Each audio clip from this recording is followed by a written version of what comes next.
이사야 41장 10절은 우리가 잘 아는 구절입니다. 같이 한번 읽어보실까요? 시작. 두려워하지 말라. 내가 너와 함께함이라. 놀라지 말라. 나는 네 하나님이 됨이라. 내가 너를 굳세게 하리라. 참으로 나의 의로운 오른손으로 너를 붙들리라. 저 말씀을 한마디로 요약하면 전지전능하신 하나님이 우리와 함께 해주시겠다는 것입니다. 저 말을 우리가 딱 들으면 정상적인 신자들이라면 막 이 마음 속에서 기쁨이 활화산처럼 막 이렇게 솟구쳐 올라와야 돼요. 그런 게 있습니까? 예. 그러니까 여기 옆에 이재용 회장님이 여기 오셨어요. 보여요? 예, 그분이 나한테 이렇게 말합니다. 목사님, 제가 목사님 평생에 먹고 입고 쓸 거 다 책임져 드릴게요. 그러면 기분이 어떨까요? 그럼 하나님이 야, 내가 너와 함께 해줄 거야. 지금부터 영원까지. 어떤 게 좀 마음에 더 끌릴까요? 둘 다. 예.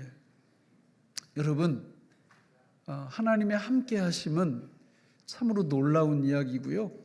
하나님의 함께 하심은 모든 문제들을 덮을 수 있는, 모든 인생의 고민거리들을 단번에 해결할 수 있는 그 축복의 말씀이 내가 너와 함께 하겠다, 그 말씀이에요. 근데 이 축복의 말씀을 어떤 성도님들은 잘 누리고 살아요. 근데 어떤 성도님들은 차라리 이재용 씨가 더 나은데, 이런 생각으로 살아갑니다. 그 차이가 어디 있을까? 평소에 믿음 생활을 정상적으로 하느냐 하지 않느냐에 따라 달려있다라는 거예요. 그러니까 믿음 생활을 정상적으로 하면요, 이재용 씨가 하는 말보다 주님이 저기서 아까 이사야 41장 10절에서 하시는 말씀이 훨씬 더 좋아요. 이런 복을 받으시기 바랍니다. 그러면 우리가 믿음 생활을 정상적으로 하는지 아니면 정상적으로 하지 않는지 뭘 보면 알 수 있을까요? 자, 오늘 우리 성경 말씀을 같이 한번 읽어볼까요? 히브리서 11장 1절 2절 다 외우고 있는 말씀이잖아요. 그죠? 시작. 믿음은 바라는 것들의 실상이요 보이지 않는 것들의 증거니 선진들이 이로써 증거를 얻었느니라. 오늘 설교 제목이 뭡니까? 믿음의 열매인 실상과 증거. 그러니까 우리가 하나님을 믿는다면 반드시 열매가 나타나는데 그 열매는 이론적으로 그렇다더라 이게 아니고 실상과 증거로 손에 딱 쥐어진다는 거예요. 그 증인들이 히브리서 11장 나머지에 쫙 기록되어 있고 히브리서 11장에는 믿음이라는 말이 20번이나 나옵니다. 그러니까 믿음 생활이라는 게 얼마나 중요하냐. 믿음 생활을 그냥 머리로만 하는 사람들하고 실제로 믿음 생활을 통해서 하는 사람들하고는 어디에서 결정적인 차이가 나느냐면 실상과 증거에서 분명한 차이가 나요. 그러니까 그냥 형식적으로 믿음 생활을 하는 분들은 없어요. 실상과 증거가. 그냥 교회 다니시는 겁니다. 그러나 바르게 믿음 생활을 하면 어떤 형태가 됐든지 우리 삶의 전 영역에서 실상과 증거가 나타난다라는 거예요. 저는 이런 복을 우리 모두가 받으시기를 바랍니다. 이 믿음에 대해서 성경은 너무 강조를 해요. 우리 로마서 1장 17절 말씀을 같이 한번 볼까요? 시작. 복음에는 하나님의 의가 나타나서 믿음으로 믿음에 이르게 하나니 기록된 바 오직 의인은 믿음으로 말미암아 살리라 함과 같으니라. 띄어놔 보세요. 맨 끝에 보면 오직 의인은 성도예요. 예수 믿는 하나님의 백성은 다른 것으로 사는 게 아니라 뭘로 산다고 그래요? 믿음으로 산다. 이렇게 말씀을 하거든요. 근데 앞에 보면 좀 이상한 말이 저기 나와요. 복음에는 하나님의 의가 나타나서, 복음에 예수님을 믿으면 우리가 의인이 되거든요. 그 의가 나타나서 믿음으로 믿음에 이르게 하나니 이렇게 기록하고 있잖아요. 아니 이 종이도 아까워 죽겠는데 왜 같은 말을 두 번 쓰셨을까? 이유가 뭘까? 저 같은 뜻이라면 하나 빼고 써야죠. 그렇지 않습니까? 우리 문장의 기본 원리는 간편한, 단문, 간단하게 이해가 쉽게 이렇게 쓰는 게 원리잖아요. 이게 글 쓸 줄 모르는 분들이 만연체를 써요. 판문장이 길어. 그래가지고 해석하려면 힘들어요. 말할 줄 잘 모르는 분들이 만연체 말을 길게 한 문장을. 그래 이게 끝까지 듣는데 힘들어. 근데 글을 잘 쓰는 사람들은 아주 단문 중심으로 이렇게 쓰고 말도 단문 중심으로 합니다. 의사 전달을 아주 명쾌하게 깨끗하게 이렇게 하는 거죠. 그러면 저 말씀도 왜 믿음이라는 말을 두 번 집어넣었을까? 같은 뜻이라면 한 번만 집어넣어도 될 텐데 같은 뜻이 아니라는 거죠. 앞에 나오는 믿음은 무슨 뜻일까요? 구원받는 믿음을 뜻하는 것입니다. 구원받는 믿음은 이거는 우리 마음대로 할 수 있는 게 아니에요. 에베소서 2장 8절 9절 말씀처럼 너희가 믿음으로 그 은혜로 인하여 믿음으로 말미암아 구원을 받았으니 이것은 너희에게서 난 것이 아니요 하나님의 선물이라. 행위에서 난 것이 아닌 이는 누구든지 자랑하지 못합니다. 저 믿음, 앞에 나오는 믿음은 하나님이 선물로 주신, 어느 날 눈을 떠보니까 구원 백성이 된 거예요. 내가 여러 종교 중에서 하나를 선택해서 예수를 믿은 게 아니고 겉의 형태는 그랬을지 모르지만 알고 봤더니 하나님이 천에 하나 만에 하나 우리를 뽑으셔서 하나님의 백성 삼아 주신 줄로 믿습니다. 그 믿음을 얘기하는 거예요. 앞에 믿음으로, 그리고 다음에 나오는 믿음으로 믿음에 이르게 하나니, 이 믿음은 이게 특별한 믿음이에요. 구원받은 사람들만이 가질 수 있는 믿음입니다. 구원받은 사람들만이 가질 수 있는 이 믿음은 크기가 있어요. 뭐가 있다고요? 크기가 있어요. 성경에 보면 예수님이 수로보니게 여인, 또 백부장 이런 분들한테는 내 믿음이 크도다 이렇게 칭찬을 해주십니다. 믿음이 크다고. 그러니까 믿음이 작으면 칭찬을 못 받았을 텐데 믿음이 큰 거예요. 그에 비해서 갈릴리 바다를 배 타고 건너던 제자들에게 풍랑을 만났을 때 막 두려워하고 그러니까 예수님이 잠에서 깨어나셔서 이 믿음이 작은 사람들아, 내가 이 배에 타고 있는데 이 배는 절대 가라앉지 않는다 이렇게 하면서 믿음 작음을 책망하고 있습니다. 따라서 뒤에 나오는 저 믿음은 크기가 있는 믿음이에요. 구원받은 사람들이 가질 수 있는 믿음인데 크기가 있어요. 크기가. 저는 우리 교회에 나오는 모든 분들이 이게 작은 믿음이 아니라 주님 보시기에 큰 믿음을 소유하시기를 주님의 이름으로 축원합니다. 이 믿음과 관련해서는 세 가지가 중요합니다. 첫 번째는 믿음이라는 거는 모을 수 있는 거예요. 키울 수 있는 거예요. 그래서 사람마다 믿음의 크기가 다 달라요. 어떤 분들은 믿음이 큽니다. 어떤 분들은 믿음이 아주 작아요. 그러니까 예수 믿은 지 얼마 안 돼서 작은 건 상관이 없지만 예수님을 믿는데 오래 믿었는데 믿음이 겨자씨 많다든지 콩알 많다든지 이러면 문제가 심각한 거예요. 그 믿음은 모을 수 있는 개념이다. 축적할 수 있는 개념이다. 두 번째는 축적된 믿음은 반드시 뭐 할 수 있다? 사용할 수 있다. 그래서 두 번째 개념은 믿음이란 사용할 수 있는 개념이에요. 믿음을 쓸 수 있다 그 말입니다. 근데 많은 분들이 보면 믿음을 못 써. 그러면 이게 뭐냐? 나 믿음은 있어요 이렇게 얘기하지만 이론적으로는 가능해요. 믿음이 있으면서도 쓸 수 없다라는 건 그냥 이론입니다. 이론. 믿음이 진짜 있다면 삶의 전 영역에서 믿음을 반드시 사용할 수 있습니다. 사용하지 않는 믿음, 사용하지 못하는 믿음은 믿음이 없는 것과 마찬가지다. 이렇게 정의를 내려도 되겠습니다.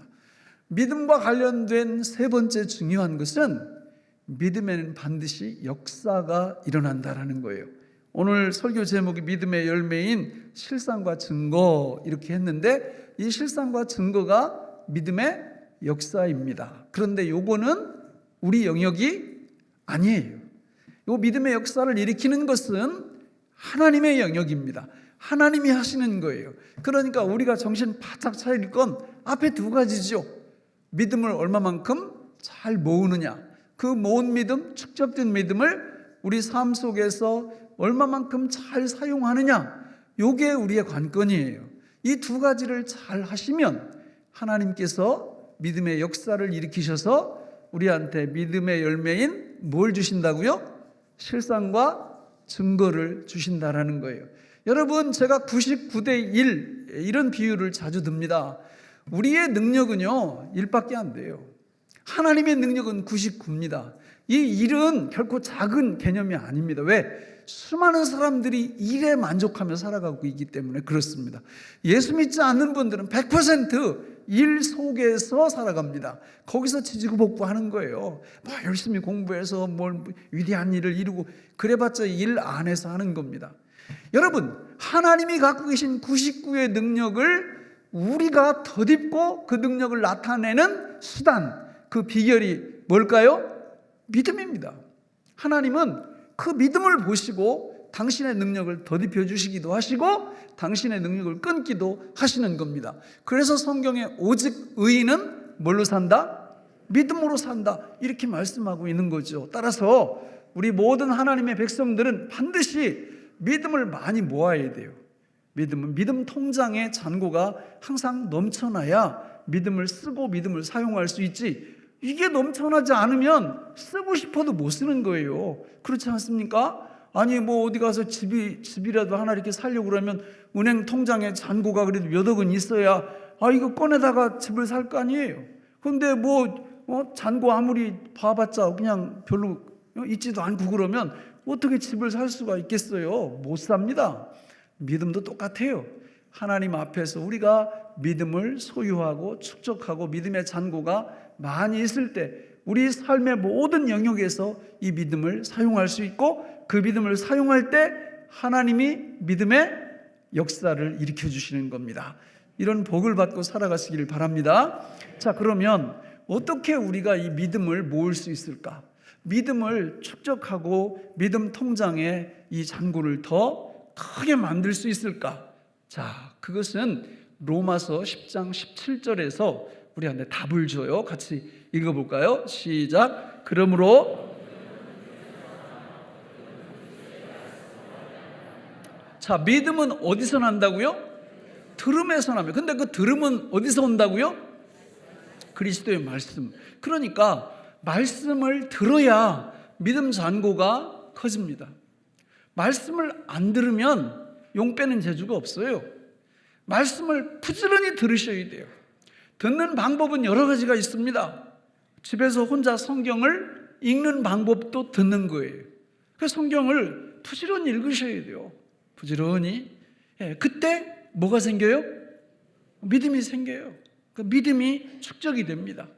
여러분, 결국 믿음을 모은다라는 말은 더 쉽게 말하면 따라서 한번 해볼까요?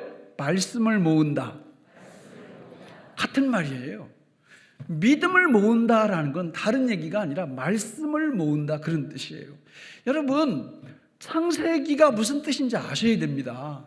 창세기가 무슨 뜻인지 모르면, 요한계시록이 무슨 뜻인지 모르면 절대로 믿음을 모을 수 없어요. 말씀을 모을 수가 없어요. 믿음을 사용할 수가 없어요. 알아야 사용하죠. 예를 들어서 제가 근래에 금요일 날도 말씀드리고 주일 날도 말씀드리고, 우리 삶 속에 어려운 상황이 딱 발생하면 4가지를 점검하면 된다고 그랬죠? 금요일은 나하고 상관없죠? 4가지. 첫째, 뭘 점검해요? 믿음 점검. 둘째, 약속 점검. 셋째, 기도 점검. 넷째, 축복 점검. 그거 딱 점검해서 그대로 하면 그게 믿음 쓰는 거예요. 그러면요, 하나님이 믿음의 역사, 실상과 증거를 일으키세요. 얼마나 신나겠어요. 성경에서 하라고 하는 대로 믿음을 모았다가 그 믿음을 사용하면 하나님이 믿음의 역사를 일으켜 주시니까 실상과 증거가 손에 딱 잡히는 겁니다. 너무 행복한 거 아니에요? 근데 많은 분들은 예수님을 그렇게 안 믿어요. 그냥 교회 와서 아무 생각 없이 예배드리고 끝나면 집에 가고 삶 속에서 어떤 상황이 발생하면 세상 사람들처럼 일 안에서 해결하려고 몸부림을 치고 그냥 그것도 해결되면 또 그러니라 그렇게 살고 이렇게 살아가는 거죠. 그러면 안 됩니다. 믿음의 역사 안 나타납니다. 하나님이 우리 삶 속에 개입을 구체적으로 안 하십니다. 우리가 수요일 날 뭘 공부하고 있죠? 요한계시록을 공부합니다. 제가 앞으로 계속 그렇게 할 거예요. 금요일 날도 여기다 띄워놓고 계속 말씀을 모아갈 수 있도록, 이 믿음을 축적할 수 있도록 계속 그렇게 할 겁니다. 왜? 그렇게 정리가 돼 있어야 쓸 수가 있어요. 요한계시록의 장 제목은 뭐고, 그 전체 주제는 뭐고, 구조는 어떻게 되어 있고, 어디에 강조점이 있고, 이 말씀은 어떻게 쓰는 거고, 이런 것들을 계속 반복해서 들으면서 우리가 믿음을 축적해 가는 것입니다. 하나님의 말씀을 축적해 가는 거죠. 그래야 하나님의 말씀을 쓸 수 있죠. 여러분, 우리 교회가, 제가 이 암송에 대해서 엄청 강조를 합니다. 암송에 대해서 이거 129절 정도 되는데, 저는 하루에 이거 한 번씩 다 이렇게 암송을 하고 묵상을 합니다. 안 보고. 여기 있는 것도 상당수 하고 있고요. 왜 그래요? 이유가 뭐예요? 믿음 축적, 믿음 저축하고 있는 거예요. 그러니까 이 말씀이 내 마음뼈에 딱 새겨져 있으니까 필요하면 이걸 쓸 수 있어요. 저는 필요하면 쓸 수 있다고. 그런데 이런 게 마음속에 새겨져 있지 않으면 쓸 수가 없어요. 제가 고등학교 졸업하고 세상으로 교회에 안 나오고 떠나가는 우리 성도님들의 자녀들을 보면 눈에서 피눈물이 납니다. 하나님이 우리 교회에 그 좋은 시간 동안 허락을 해주셔서 이렇게 보내주셨는데 제가 잘못한 거예요. 그냥 주일학교 사실 안 해도 돼요. 안 해도 붙잡아 놓고 이 말씀 그냥 오면은 그 마음뼈에 다 새겨줘야 돼요. 그래서 믿음을 축적을 계속 시켜주고 필요할 때 이 믿음 쓰는 법을 계속 가르치고 이렇게 하면 떠나도 덜 떠났을 거예요. 그런데 그런 건 않고 그냥 오면은 간식이나 그냥 한 보따리씩 주고, 그게 마음이 너무 아픈 거예요. 그래서 몇 년 전부터 제가 그냥 정신 바짝 차리고 주일학교 암송 얼마나 하는 아이들 이렇게 따로따로 반편성도 하라고 막 지시도 하고 그래요. 왜? 믿음을 축적하고 그 믿음을 쓸 수 있도록 해주려면 이렇게 여러 가지 말씀 읽기, 또 제자 훈련, 수요일, 금요일, 주일, 또 뭡니까? 성경 암송 이런 걸 통해서 계속해서 믿음을 축적해야 되니까, 말씀을 축적해야 되니까, 그래야 뭐 할 수 있다고요? 사용할 수 있다고. 어떻게 사용하는 거냐? 자, 우리 마가복음 9장 22절부터 25절까지만 한번 읽어보겠습니다. 마가복음 9장 22절부터 25절 시작. 귀신이 그를 죽이려고 불과 물에 자주 던졌나이다.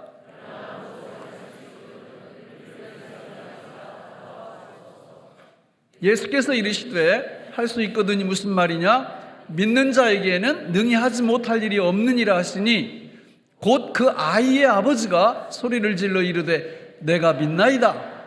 나의 믿음 없는 것을 하더라. 예수께서 무리가 달려와 모이는 것을 보시고 그 더러운 귀신을 꾸짖어 이르시되 말 못하고 못 듣는 귀신아, 그 아이에게서 나오고 다시 들어가지 말라 하시매. 자, 그 상황이 뭐냐면 내 아들이 못 듣고 말 못하는, 그 귀도 보지도 못하고 안 들리는 이런 귀신이 들렸는데 데리고 왔어요. 그랬더니 예수님이 없어요. 예수님께 왔는데 제자들이 붙잡고 막 이렇게 귀신을 내쫓는데 못 내쫓는 거예요.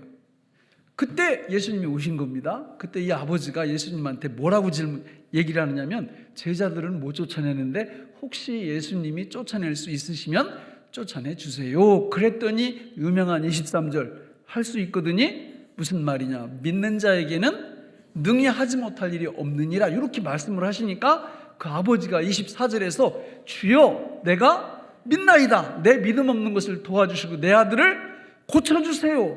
요거 뭐예요? 요게 뭐예요? 예수님께 뭐 하고 있는 거예요? 성가대 주무시는 분. 뭐 하고 있는 거예요? 기도하고 있는 거예요. 기도. 예수님께 기도하고 있는 거라고. 자, 그러면 믿음을 사용한다라는 거는 뭘 통해서 믿음을 사용하는 거예요? 기도를 통해서. 다른 걸 갖고 사용하는 게 아니고요. 기도를 통해서 믿음을 사용하는 겁니다. 그러면 내가 만약에 내 삶 속에서 기도의 삶이 없다 그러면 그냥 결론, 뭘 사용하지 않고 사는 사람이에요? 믿음을 사용하지 않고 사는 사람이에요. 그냥 그렇게 결론 내리시면 됩니다. 왜? 믿음을 사용하는 유일한 방법이 기도이기 때문에. 그거를 마가복음 11장 22절로 24절에서 아주 분명하게 말씀하고 있어요. 같이 읽어볼까요? 시작. 예수께서 그들에게 대답하여 이르시되 하나님을 믿으라. 내가 진실로 너희에게 이르노니 누구든지 이 산더러 들리어 바다에 던져지라 하며 그 말하는 것이 이루어질 줄 믿고 마음에 의심하지 아니하면 그대로 되리라. 그러므로 내가 너희에게 말하노니 무엇이든지 기도하고 구하는 것은 받은 줄로 믿으라. 그리하면 너희에게 그대로 되리라. 여러분, 믿음을 사용하는 유일한 방법은 뭘 통해서 사용한다고요? 기도를 통해서. 대충 하는 기도가 아니고 믿음의 기도예요. 주실 줄 믿고 주신 줄 믿고 기도하는 것입니다. 그렇게 기도할 때 내가 갖고 있는 믿음을 나의 삶의 모든 영역에 사용할 수 있게 되고, 그렇게 사용할 때 우리 하나님께서 믿음의 역사를 일으켜 주시고 실상과 증거를 주신다라는 거예요. 그러니까 평상시에 기도 생활을 하지 않는 분은 믿음 생활을 하는 게 아닙니다. 그러니까 믿음을 절대 사용하지 않고 있는 거예요. 그러면 믿음의 역사도 안 일어나고, 그분들은 뭘로 살아요? 99대 1에서 그냥 일로 사는 겁니다. 일로 만족하면서 그냥 별로 생각이 없어요. 하나님의 도움 받을 별로 생각도 없고 그냥 일로 사는 거예요. 일로 평범하게 일로 살아가는 것입니다. 그러나 말씀을 모으고 축적된 이 말씀, 이 믿음을 기도로 사용하는 분들은 이 99의 능력이 오기 시작해요. 30배, 60배, 100배 이런 능력이 오기 시작합니다. 그래서 이걸 아는 분들은 반드시 뭘 사용해요? 기도로 믿음을 사용합니다. 우리 신앙에 있어서 은혜의 수단이 세 가지가 있어요. 첫 번째는 말씀, 두 번째는 기도, 세 번째는 성례입니다. 그런데 성례는 엄밀하게 말하면 말씀 속에 포함돼요. 성례, 성찬식 할 때 세례, 성찬, 이거는 말씀 안에 포함돼서, 그래서 결국은 은혜의 실제적이고 핵심적인 수단은 말씀과 기도입니다. 왜 말씀과 기도냐? 말씀은 믿음을 모으는 수단이기 때문에 말씀이고, 기도는 모은 그 말씀을 사용하는 수단이기 때문에 기도가 은혜의 수단이라는 거예요. 그러니까 우리 삶 속에서 부지런히 말씀을 읽고 듣고 공부하고 암송하고 해서 믿음을 딱 모아놓으면 이게 이 믿음을 기도를 통해서 사용을 안 할 수가 없어요. 그래서 우리 삶의 모든 영역에 이 믿음을 쓰기 시작합니다. 그러면 하나님이 그걸 딱 보시고 아무나 믿음의 역사를 일으켜 주시는 게 아니라 믿음을 쓰는 사람에게만 그 역사를 일으켜 주시거든요. 그러니까 이런 축복이 임하는 겁니다. 이런 복을 받으시기를 바랍니다. 그러면 우리 삶 속에 어느 영역에서 이 믿음을 사용하냐? 두 가지. 첫 번째는, 자, 우리 따라서 해볼까요? 하나님의 일을 하는 데 있어서. 두 번째는 내 일을 하는 데 있어서. 자, 이거 아주 중요한 거잖아요. 그러니까 교회 다니면서 하나님의 일을 전혀 하지 않는다. 그러면 50% 믿음으로 살 기회를 날려버리는 거예요. 이게 굉장히 중요한 겁니다. 우리가 믿음 쓰는 영역이 이렇게 두 가지거든요. 하나님의 일과 내 일. 근데 나는 하나님의 일하고는 관심이 없다 그러면 하나님의 일에 믿음을 쓰고 싶어도 쓰겠어요? 못 쓰겠어요? 못 씁니다. 그러니까 하나님의 일을 할 때도 그냥 하시면 안 되고 믿음으로 하셔야 되는 거예요. 위대한 역사가 일어납니다. 하나님의 일에 있어서 믿음을 쓰기 시작하면, 뿐만 아니라 내 일에 있어서 믿음을 쓰기 시작하면 역시 위대한 역사, 여기 실상과 증거가 나타나게 돼 있죠. 그래서 어떤 분들은 평생 주의 일을 안 해. 그냥 혼자 교회에 이렇게 왔다가 혜성처럼 나타났다가 바람처럼 사라져요. 그 구역 모임도 참석도 않고, 도대체 뭘 하는지 잘 모르겠어요. 이런 분들은 그냥 한 50% 믿음 쓸 영역이 없어져 버리는 거예요. 그러면 결국 복이 안 돼요. 축복을 진짜 50%를 다 날려버리는 겁니다. 자, 그러면 예를 들어서 저는 설교자고 목회자이니까 하나님의 일하고 제 일하고 겹쳐 있는 부분들이 많아요. 제가 믿음 쓰는 법을 한번 말씀드려 볼게요. 저는 성경 열심히 읽을까요? 대충 읽을까요? 하여튼 잘 모르겠어요. 주관적이니까. 하지만 성경을 안 읽으면 믿음 축적이 안 됩니다. 성경을 부지런히 읽죠. 또 따로 성경을 공부할까요? 안 할까요? 여러분들이 안 봤으니까 잘 모르실 거예요. 따로 공부를 합니다. 따로 성경 공부를 계속 해요. 왜? 믿음을 모아야 되니까, 축적해야 되니까. 저는 암송을 할까요? 안 할까요? 잘 모르겠어요. 아무튼 이것도 주관적이니까. 왜 암송을 하면 왜 할까요? 믿음을 모아야 되니까. 믿음으로 제가 사역을 해야 될 거 아니에요. 그러니까 그냥 내 막 깡다구로 이렇게 주의를 할 수 있는 게 아니거든요. 믿음으로 해야 되니까. 그래서 믿음 모으기에 진짜 힘을 씁니다. 나름대로, 제 나름대로. 그 다음에는 믿음을 쓰는 것, 사용하는 거죠. 저에게 있어서 가장 중요한 주의 일이 뭘까요? 지금 하고 있잖아요. 설교입니다, 설교. 그래서 저는 설교를 어떻게 준비하냐? 믿음으로 준비하죠. 기도로 준비한다 그 말이에요. 하나님, 다음 주에 제가 전할 말씀 좀 주세요. 수요일 날 전할 말씀 주시고 금요일 날 전할 말씀 좀 주세요. 주실까요? 안 주실까요? 예, 제가 우리 교회 한 20년 됐는데요. 20년 동안 주일날 여기 올라와서 이렇게 말한 적이 없어요. 지난 주간에 설교 준비가 잘 안 돼가지고 오늘 성경 단 2장 읽고 그냥 끝내겠습니다. 이렇게 한 적이 없어요. 그 얘기는 주님이 계속 주셨다는 얘기예요. 근데 그 주제와 설교만 주시면 됩니까? 아니에요. 전달하는 것도 제가 믿음으로 전달해요. 믿음으로 기도합니다. 하나님, 제가 설교를 이렇게 전달할 때 하나님이 축복하셔서 어린아이들이나 나이 드신 분이나 모든 성도님들이 잘 알아들을 수 있도록 잘 전하게 해주세요. 그렇게 해주실 줄 믿습니다. 주신 줄로 믿습니다. 이렇게 기도하는 거예요. 예. 만약에 여기 서가지고 전달을 하는데 어디가 꼴인지 어디가 머리인지 도무지 뭔 얘기인지 모르겠다 이러면 큰일 나잖아요. 그냥 그걸 놓고 믿음을 쓰는 거예요. 그게 끝이 아닙니다. 제가 이렇게 보면요, 우리 교회는 전도 열심히 하니까 새로운 가족들이 많이 오세요. 처음 예수 믿는 분들이. 이분들이 하루속히 어떻게 해야 돼요? 성령으로 거듭나야 됩니다. 성령으로 거듭나지 않으면 계속 못 다녀요. 재미없어가지고.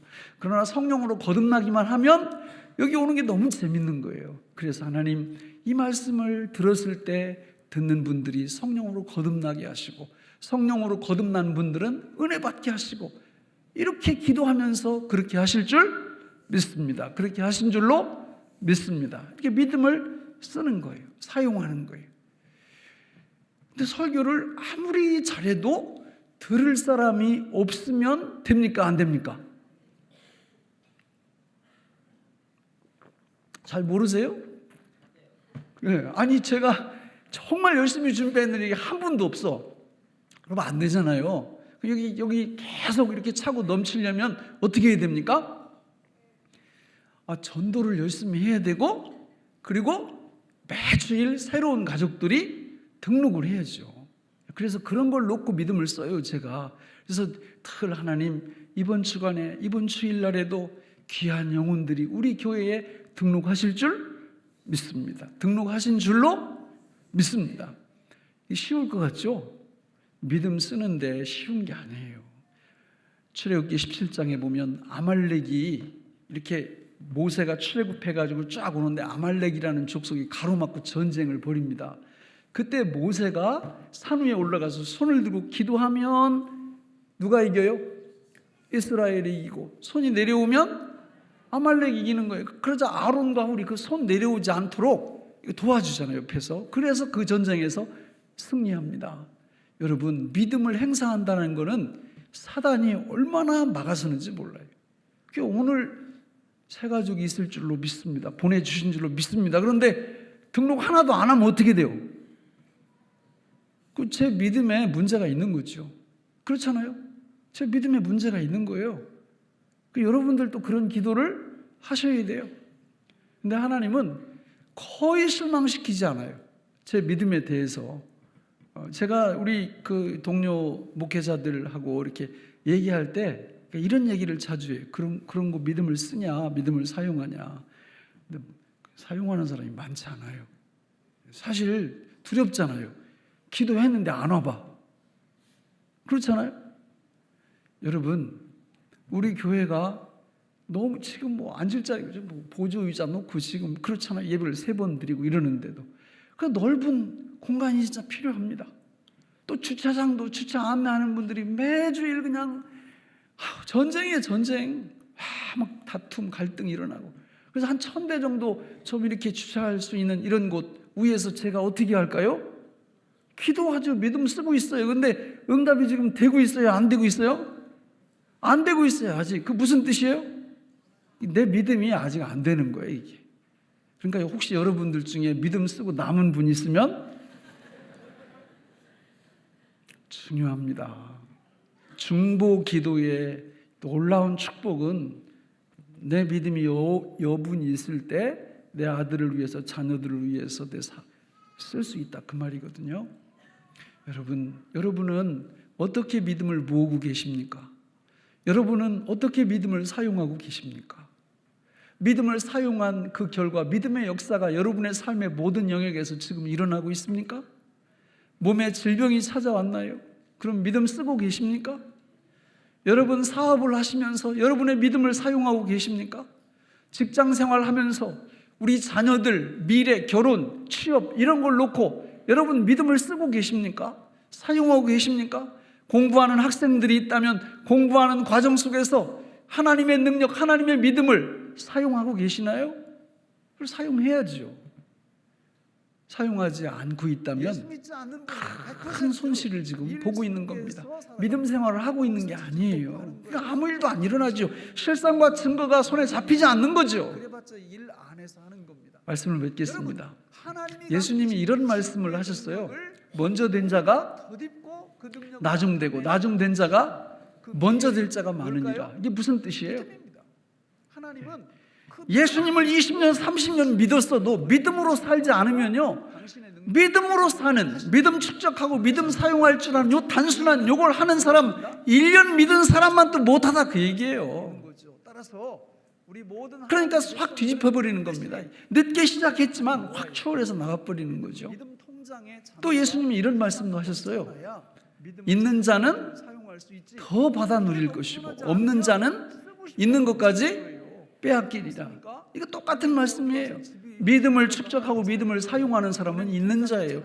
더 많은 실상과 증거를 손으로 쥐게 될 겁니다. 그런데 없는 자, 교회를 다녀도 그냥 건성으로 다니는 거예요. 믿음 모으지라는, 믿음 축적을 하지 않아요. 또 축적 안 하니까 사용은 더 않고 그냥 형식적으로 가정의 평화를 위해서도 다니시고, 일요일 날 등산 갈 스케줄이 없으니까 여기 오시고, 뭐 이런 식으로 믿음 생활하면 절대로 믿음의 역사가 일어나지 않는 거죠. 저는 여러분들한테 도전합니다. 여러분 믿음 생활 하셔야 됩니다. 믿음을 모으세요. 말씀을 모으세요. 마음께 정리를 하세요. 이런 상황에서는 이렇게, 이런 상황에서는 이런 말씀 쓰고, 이런 상황에서는 이런 말씀이 필요하고, 그래서 그런 상황이 오면 그 말씀을 그대로 사용하는 거예요. 삶 속에. 그렇게 될 때 우리 하나님은 성경에 약속하셨으니까 하나님께서 우리 믿음의 열매인 실상과 증거, 믿음의 위대한 역사를 우리에게 일으켜 주실 줄로 믿습니다. 간증이 넘치는 믿음 생활 하시기를 주님의 이름으로 축원합니다. 기도하겠습니다. 하나님 아버지, 오늘 우리에게 주신 이 말씀이 생명의 양식이 되게 하여 주옵소서. 예수님 이름으로 기도하옵나이다. 아멘. 그 성경을 부지런히 읽으셔야 돼요. 부지런히. 그때 뭐가 생겨요? 믿음이 생겨요. 그 믿음이 축적이 됩니다. 여러분, 결국 믿음을 모은다라는 말은 더 쉽게 말하면 따라서 한번 해볼까요? 말씀을 모은다. 같은 말이에요. 믿음을 모은다라는 건 다른 얘기가 아니라 말씀을 모은다, 그런 뜻이에요. 여러분, 창세기가 무슨 뜻인지 아셔야 됩니다. 창세기가 무슨 뜻인지 모르면, 요한계시록이 무슨 뜻인지 모르면 절대로 믿음을 모을 수 없어요. 말씀을 모을 수가 없어요.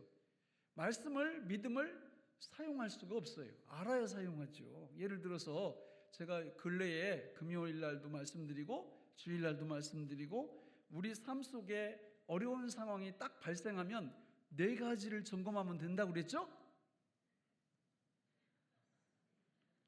금요일은 나하고 상관없죠? 예. 4가지. 첫째, 뭘 점검해요? 믿음 점검. 둘째, 약속 점검. 셋째, 기도 점검. 넷째, 축복 점검. 그거 딱 점검해서 그대로 하면 그게 믿음 쓰는 거예요. 그러면요, 하나님이 믿음의 역사, 실상과 증거를 일으키세요. 얼마나 신나겠어요. 성경에서 하라고 하는 대로 믿음을 모았다가 그 믿음을 사용하면 하나님이 믿음의 역사를 일으켜 주시니까 실상과 증거가 손에 딱 잡히는 겁니다. 너무 행복한 거 아니에요? 근데 많은 분들은 예수님을 그렇게 안 믿어요. 그냥 교회 와서 아무 생각 없이 예배드리고 끝나면 집에 가고, 삶 속에서 어떤 상황이 발생하면 세상 사람들처럼 일 안에서 해결하려고 몸부림을 치고, 그냥 그것도 해결되면 또 그런 일하고 그렇게 살고, 이렇게 살아가는 거죠. 그러면 안 됩니다. 믿음의 역사 안 나타납니다. 하나님이 우리 삶 속에 개입을 구체적으로 안 하십니다. 우리가 수요일 날 뭘 공부하고 있죠? 요한계시록을 공부합니다. 제가 앞으로 계속 그렇게 할 거예요. 금요일 날도 여기다 띄워놓고 계속 말씀을 모아갈 수 있도록, 이 믿음을 축적할 수 있도록 계속 그렇게 할 겁니다. 왜? 그렇게 정리가 돼 있어야 쓸 수가 있어요. 요한계시록의 장 제목은 뭐고, 그 전체 주제는 뭐고, 구조는 어떻게 되어 있고, 어디에 강조점이 있고, 이 말씀은 어떻게 쓰는 거고, 이런 것들을 계속 반복해서 들으면서 우리가 믿음을 축적해 가는 것입니다. 하나님의 말씀을 축적해 가는 거죠. 그래야 하나님의 말씀을 쓸 수 있죠. 여러분, 우리 교회가, 제가 이 암송에 대해서 엄청 강조를 합니다. 암송에 대해서 이거 129절 정도 되는데, 저는 하루에 이거 한 번씩 다 이렇게 암송을 하고 묵상을 합니다. 안 보고. 여기 있는 것도 상당수 하고 있고요. 왜 그래요? 이유가 뭐예요? 믿음 축적, 믿음 저축하고 있는 거예요. 그러니까 이 말씀이 내 마음뼈에 딱 새겨져 있으니까 필요하면 이걸 쓸 수 있어요. 저는 필요하면 쓸 수 있다고. 그런데 이런 게 마음속에 새겨져 있지 않으면 쓸 수가 없어요. 제가 고등학교 졸업하고 세상으로 교회에 안 나오고 떠나가는 우리 성도님들의 자녀들을 보면 눈에서 피눈물이 납니다. 하나님이 우리 교회에 그 좋은 시간 동안 허락을 해주셔서 이렇게 보내주셨는데 제가 잘못한 거예요. 그냥 주일학교 사실 안 해도 돼요. 안 해도 붙잡아 놓고 이 말씀 그냥 오면은 그 마음뼈에 다 새겨줘야 돼요. 그래서 믿음을 축적을 계속 시켜주고, 필요할 때 이 믿음 쓰는 법을 계속 가르치고, 이렇게 하면 떠나도 덜 떠났을 거예요. 그런데 그런 건 않고 그냥 오면은 간식이나 그냥 한 보따리씩 주고, 그게 마음이 너무 아픈 거예요. 그래서 몇 년 전부터 제가 그냥 정신 바짝 차리고 주일학교 암송 얼마나 하는 아이들 이렇게 따로따로 반편성도 하라고 막 지시도 하고 그래요. 왜? 믿음을 축적하고 그 믿음을 쓸 수 있도록 해주려면 이렇게 여러 가지 말씀 읽기, 또 제자 훈련, 수요일, 금요일, 주일, 또 뭡니까? 성경 암송, 이런 걸 통해서 계속해서 믿음을 축적해야 되니까, 말씀을 축적해야 되니까, 그래야 뭐 할 수 있다고요? 사용할 수 있다고. 어떻게 사용하는 거냐? 자, 우리 마가복음 9장 22절부터 25절까지만 한번 읽어보겠습니다. 마가복음 9장 22절부터 25 시작. 귀신이 그를 죽이려고 불과 물에 자주 던졌나이다.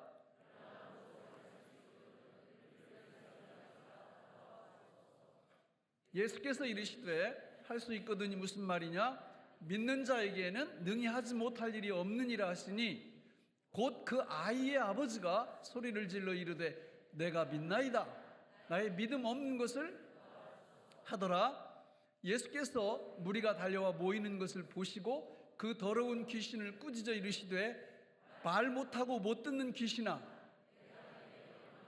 그 아이에게서 나오고 다시 들어가지 말라 하시매. 자, 그 상황이 뭐냐면 내 아들이 못 듣고 말 못하는 그 귀도 보지도 못하고 안 들리는 이런 귀신이 들렸는데 데리고 왔어요. 그랬더니 예수님이 없어요. 예수님께 왔는데 제자들이 붙잡고 막 이렇게 귀신을 내쫓는데 못 내쫓는 거예요.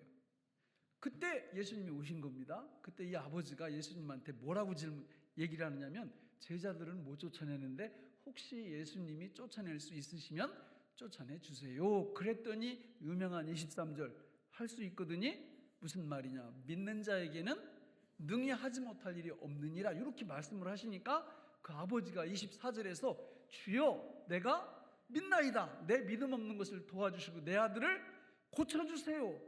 요거 뭐예요? 요게 뭐예요? 예수님께 뭐 하고 있는 거예요? 예, 성가대 주무시는 분 뭐 하고 있는 거예요? 기도하고 있는 거예요. 기도. 예수님께 기도하고 있는 거라고. 자, 그러면 믿음을 사용한다라는 거는 뭘 통해서 믿음을 사용하는 거예요?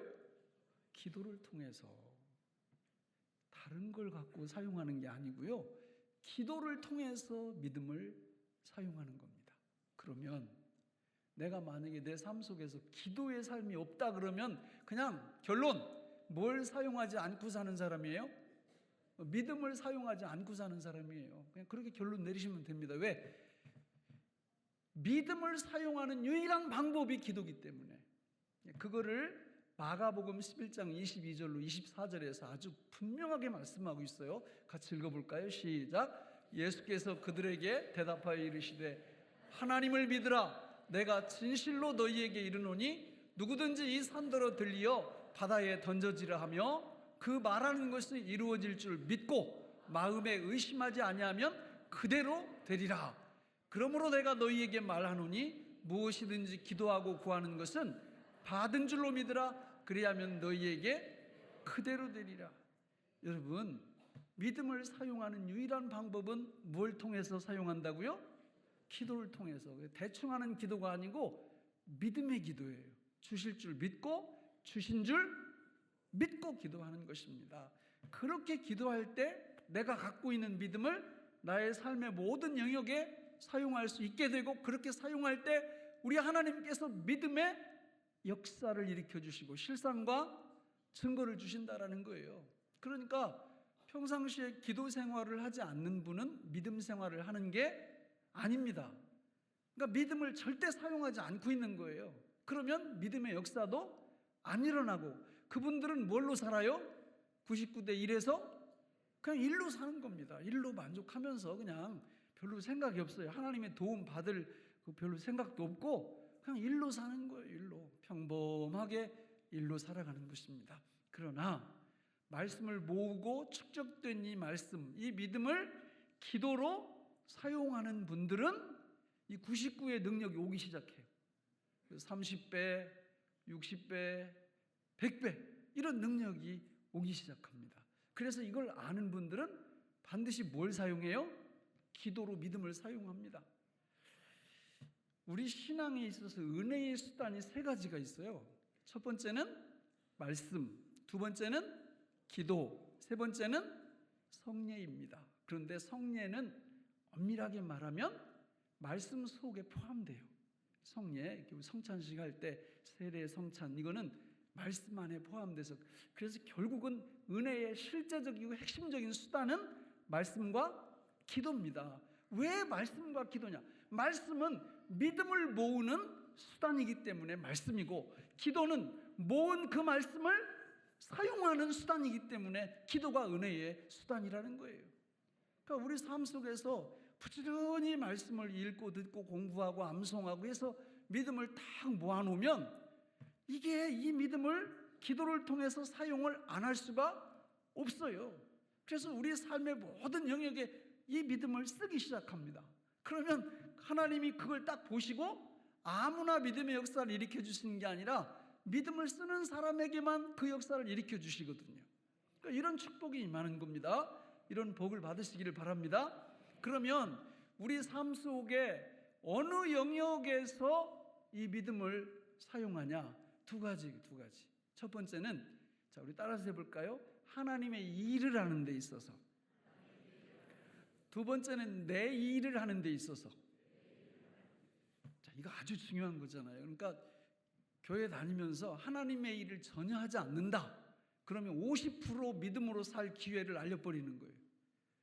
이게 굉장히 중요한 겁니다. 우리가 믿음 쓰는 영역이 이렇게 두 가지거든요. 하나님의 일과 내 일. 근데 나는 하나님의 일하고는 관심이 없다 그러면 하나님의 일에 믿음을 쓰고 싶어도 쓰겠어요? 못 쓰겠어요? 못 씁니다. 그러니까 하나님의 일을 할 때도 그냥 하시면 안 되고 믿음으로 하셔야 되는 거예요.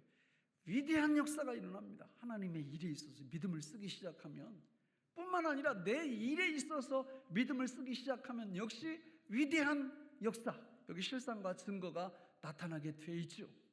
그래서 어떤 분들은 평생 주의 일을 안 해. 그냥 혼자 교회에 이렇게 왔다가 혜성처럼 나타났다가 바람처럼 사라져요. 그 구역 모임도 참석도 않고, 도대체 뭘 하는지 잘 모르겠어요. 이런 분들은 그냥 한 50% 믿음 쓸 영역이 없어져 버리는 거예요. 그러면 결국 복이 안 돼요. 축복을 진짜 50%를 다 날려버리는 겁니다. 자, 그러면 예를 들어서 저는 설교자고 목회자이니까 하나님의 일하고 제 일하고 겹쳐 있는 부분들이 많아요. 제가 믿음 쓰는 법을 한번 말씀드려 볼게요. 저는 성경 열심히 읽을까요? 대충 읽을까요? 하여튼 잘 모르겠어요. 주관적이니까. 하지만 성경을 안 읽으면 믿음 축적이 안 됩니다. 성경을 부지런히 읽죠. 또 따로 성경을 공부할까요? 안 할까요? 여러분 이제 안 봤으니까 잘 모르실 거예요. 따로 공부를 합니다. 따로 성경 공부를 계속 해요. 왜? 믿음을 모아야 되니까, 축적해야 되니까. 저는 암송을 할까요? 안 할까요? 잘 모르겠어요. 아무튼 이것도 주관적이니까. 왜 암송을 하면 왜 할까요? 믿음을 모아야 되니까. 믿음으로 제가 사역을 해야 될 거 아니에요. 그러니까 그냥 내 막 깡다구로 이렇게 주의 일을 할 수 있는 게 아니거든요. 믿음으로 해야 되니까. 그래서 믿음 모으기에 진짜 힘을 씁니다. 나름대로, 제 나름대로. 그 다음에는 믿음을 쓰는 것, 사용하는 거죠. 저에게 있어서 가장 중요한 주의 일이 뭘까요? 지금 하고 있잖아요. 설교입니다. 설교. 그래서 저는 설교를 어떻게 준비하냐? 믿음으로 준비하죠. 기도로 준비한다 그 말이에요. 하나님, 다음 주에 제가 전할 말씀 좀 주세요. 수요일 날 전할 말씀 주시고 금요일 날 전할 말씀 좀 주세요. 주실까요? 안 주실까요? 예, 제가 우리 교회 한 20년 됐는데요. 20년 동안 주일날 여기 올라와서 이렇게 말한 적이 없어요. 지난 주간에 설교 준비가 잘 안 돼가지고 오늘 성경 단 2장 읽고 그냥 끝내겠습니다. 이렇게 한 적이 없어요. 그 얘기는 주님이 계속 주셨다는 얘기예요. 근데 그 주제와 설교만 주시면 됩니까? 아니에요. 전달하는 것도 제가 믿음으로 전달해요. 믿음으로 기도합니다. 하나님, 제가 설교를 이렇게 전달할 때 하나님이 축복하셔서 어린아이들이나 나이 드신 분이나 모든 성도님들이 잘 알아들을 수 있도록 잘 전하게 해주세요. 그렇게 해주실 줄 믿습니다. 주신 줄로 믿습니다. 이렇게 기도하는 거예요. 예. 만약에 여기 서가지고 전달을 하는데 어디가 꼴인지 어디가 머리인지 도무지 뭔 얘기인지 모르겠다 이러면 큰일 나잖아요. 그냥 그걸 놓고 믿음을 쓰는 거예요. 그게 끝이 아닙니다. 제가 이렇게 보면요, 우리 교회는 전도 열심히 하니까 새로운 가족들이 많이 오세요. 처음 예수 믿는 분들이. 이분들이 하루속히 어떻게 해야 돼요? 성령으로 거듭나야 됩니다. 성령으로 거듭나지 않으면 계속 못 다녀요. 재미없어가지고. 그러나 성령으로 거듭나기만 하면 여기 오는 게 너무 재밌는 거예요. 그래서 하나님, 이 말씀을 들었을 때 듣는 분들이 성령으로 거듭나게 하시고, 성령으로 거듭난 분들은 은혜 받게 하시고, 이렇게 기도하면서 그렇게 하실 줄 믿습니다. 그렇게 하신 줄로 믿습니다. 이렇게 믿음을 쓰는 거예요. 사용하는 거예요. 근데 설교를 아무리 잘해도 들을 사람이 없으면 됩니까? 안 됩니까? 잘 모르세요? 네. 아니, 제가 정말 열심히 준비했는데 이게 한 분도 없어. 그러면 안 되잖아요. 여기 계속 이렇게 차고 넘치려면 어떻게 해야 됩니까? 전도를 열심히 해야 되고, 그리고 매주일 새로운 가족들이 등록을 해야죠. 그래서 그런 걸 놓고 믿음을 써요, 제가. 그래서 늘 하나님, 이번 주간에, 이번 주일날에도 귀한 영혼들이 우리 교회에 등록하실 줄 믿습니다. 등록하신 줄로 믿습니다. 쉬울 것 같죠? 믿음 쓰는데 쉬운 게 아니에요. 출애굽기 17장에 보면 아말렉이 이렇게 모세가 출애굽해가지고 쫙 오는데 아말렉이라는 족속이 가로막고 전쟁을 벌입니다. 그때 모세가 산 위에 올라가서 손을 들고 기도하면 누가 이겨요? 이스라엘이 이기고, 손이 내려오면 아말렉이 이기는 거예요. 그러자 아론과 훌이 그 손 내려오지 않도록 도와주잖아요, 옆에서. 그래서 그 전쟁에서 승리합니다. 여러분, 믿음을 행사한다는 것은 사단이 얼마나 막아서는지 몰라요. 오늘 새 가족이 있을 줄로 믿습니다. 보내주신 줄로 믿습니다. 그런데 등록 하나도 안 하면 어떻게 돼요? 제 믿음에 문제가 있는 거죠. 그렇잖아요? 제 믿음에 문제가 있는 거예요. 여러분들도 그런 기도를 하셔야 돼요. 근데 하나님은 거의 실망시키지 않아요. 제 믿음에 대해서. 제가 우리 그 동료 목회자들하고 이렇게 얘기할 때 이런 얘기를 자주 해요. 그런 거 믿음을 쓰냐, 믿음을 사용하냐. 근데 사용하는 사람이 많지 않아요. 사실 두렵잖아요. 기도했는데 안 와봐. 그렇잖아요? 여러분, 우리 교회가 너무 지금 앉을 자리, 보조 의자 놓고 지금 그렇잖아요. 예배를 3번 드리고 이러는데도. 그 넓은 공간이 진짜 필요합니다. 또 주차장도 주차 안내하는 분들이 매주일 그냥 전쟁이에요, 전쟁. 막 다툼, 갈등이 일어나고. 그래서 한 1000대 정도 좀 이렇게 주차할 수 있는 이런 곳 위에서 제가 어떻게 할까요? 기도하죠. 믿음 쓰고 있어요. 근데 응답이 지금 되고 있어요? 안 되고 있어요? 안 되고 있어요, 아직. 그 무슨 뜻이에요? 내 믿음이 아직 안 되는 거예요, 이게. 그러니까 혹시 여러분들 중에 믿음 쓰고 남은 분 있으면 중요합니다. 중보 기도의 놀라운 축복은 내 믿음이 여분이 있을 때 내 아들을 위해서, 자녀들을 위해서 쓸 수 있다, 그 말이거든요. 여러분은 어떻게 믿음을 모으고 계십니까? 여러분은 어떻게 믿음을 사용하고 계십니까? 믿음을 사용한 그 결과 믿음의 역사가 여러분의 삶의 모든 영역에서 지금 일어나고 있습니까? 몸에 질병이 찾아왔나요? 그럼 믿음 쓰고 계십니까? 여러분 사업을 하시면서 여러분의 믿음을 사용하고 계십니까? 직장 생활하면서 우리 자녀들 미래, 결혼, 취업 이런 걸 놓고 여러분 믿음을 쓰고 계십니까? 사용하고 계십니까? 공부하는 학생들이 있다면 공부하는 과정 속에서 하나님의 능력, 하나님의 믿음을 사용하고 계시나요? 그걸 사용해야죠.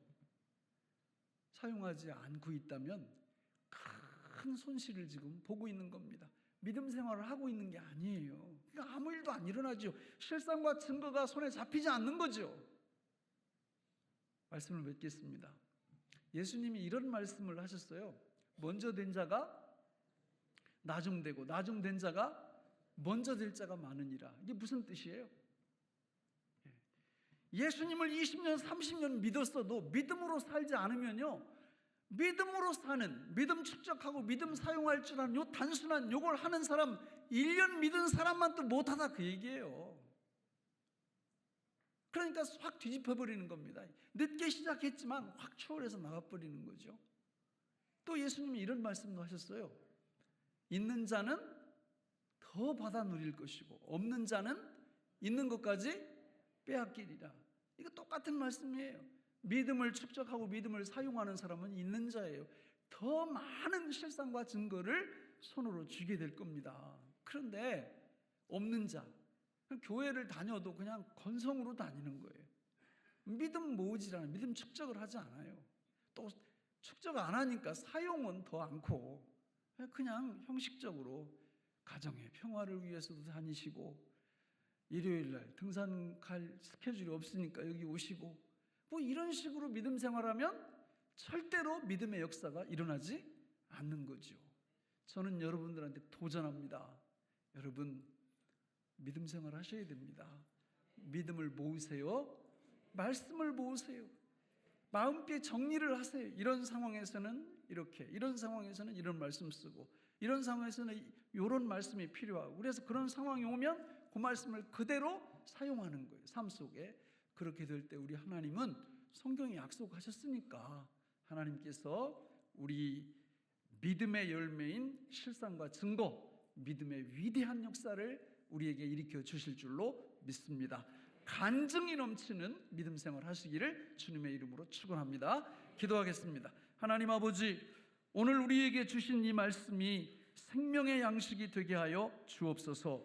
예수님 이름으로 기도하옵나이다. 아멘. 찬송가 545장 다 같이 부르시겠습니다.